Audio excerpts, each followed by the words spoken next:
The clock is ticking on Joe Biden, and he is running a 2-minute offense like the veteran quarterback that he is. Biden is using every opportunity he has to accomplish a dual agenda in his remaining days. To stick it to Trump and to shore up democracy and democratic institutions before the coming tidal wave of fascist oligarchy rule. I'm going to get into the details of what Joe Biden has done in just a minute. But first, take a quick look at how Biden is using every opportunity he has to protect democracy. Here is Biden saying farewell as Commander-in-Chief to the U.S. military. Let me close with a final request. I say it not as your president or commander-in-chief. I say it as a man who spent 50 years of his life serving his country in a different way. Remember your oath. My son, Major Beau Biden, used to call it home base. That's a set of principles of values that give you light in darkness, that guide you. Our commitment to honor, to integrity, to unity, to protecting and defending not a person or a party or a place, but an idea. Nobody, but nobody could miss what Biden is saying here. A maniac intent on destroying democracy is about to take over as commander-in-chief. And you military need to remember that your oath is to the Constitution and not to Donald Trump. Your job is to protect this country from him, not to do his bidding. And that's just a speech. Meanwhile, back in the office, Biden is busy hammering things down so that the barbarians at the gate can't come in and take the silverware. And there's more than good reason for Biden signing executive orders and a number of other official actions. Republicans are already showing that they are still fundamentally unwilling and unable to govern. They only want to hold and abuse power. To today, well, let's look at 2013, just 2013. 2012, 2013. We know he did stuff then. We just didn't get the bank records. We didn't talk about it in the book or the report because we didn't have the evidence. The Justice Cabinet could get that. I mean, if they want to set an example out of Hunter Biden, they can do it. But, at the end of the day, I would bring Joe in. No one has ever questioned Joe Biden about this.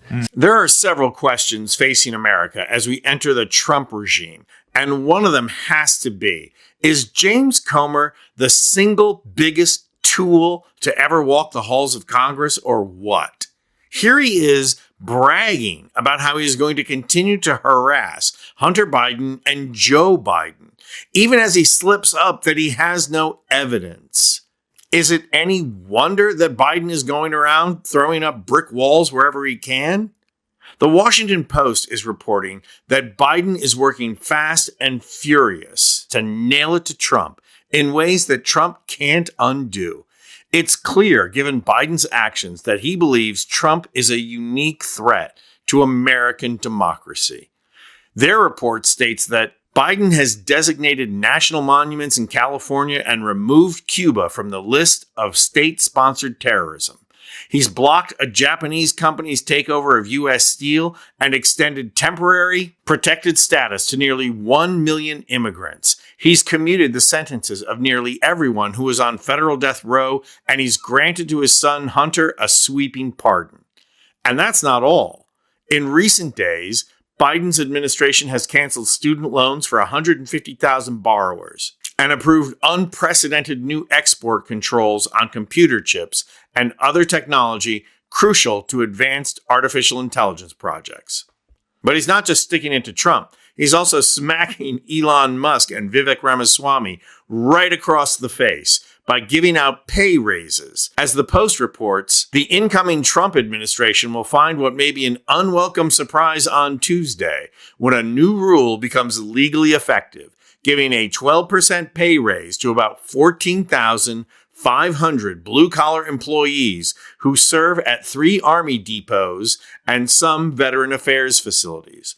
The raise, authorized by the Office of Personnel Management in October, will appear as a final rule in the Federal Register on January 21st, meaning the incoming Trump administration will have to pay for it at a cost of $150 million a year. Ouch. Talk about sticking it to the man.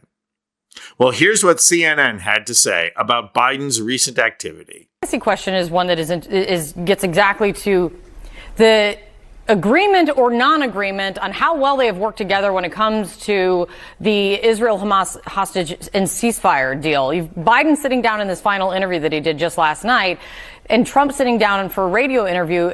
They're just like at odds on who should get the credit now. Look at this. I told him what I was doing, what I thought could happen. But what we did, we brought in the people, or going to be his national security people. We brought them in closer to tell them what was happening as we hand this off. It was so ungracious of Biden to say, oh, he did it. He didn't do anything. If I didn't do this, if we didn't get involved, the hostages would never be out. They would have never. He spoke with Chinese presidents Xi Jinping days before Trump will be inaugurated into office. I just spoke to Chairman Xi Jinping of China. The call was a very good one of both China and USA, Trump posted on Truth Social. It was my expectation that we will solve many problems together, and starting immediately with we discussed balancing trade, fentanyl, TikTok, and many other subjects. President X and I will do everything possible to make the world more peaceful and safe. Chinese state news agency Xinhua had first reported the call, which comes 3 days before inauguration.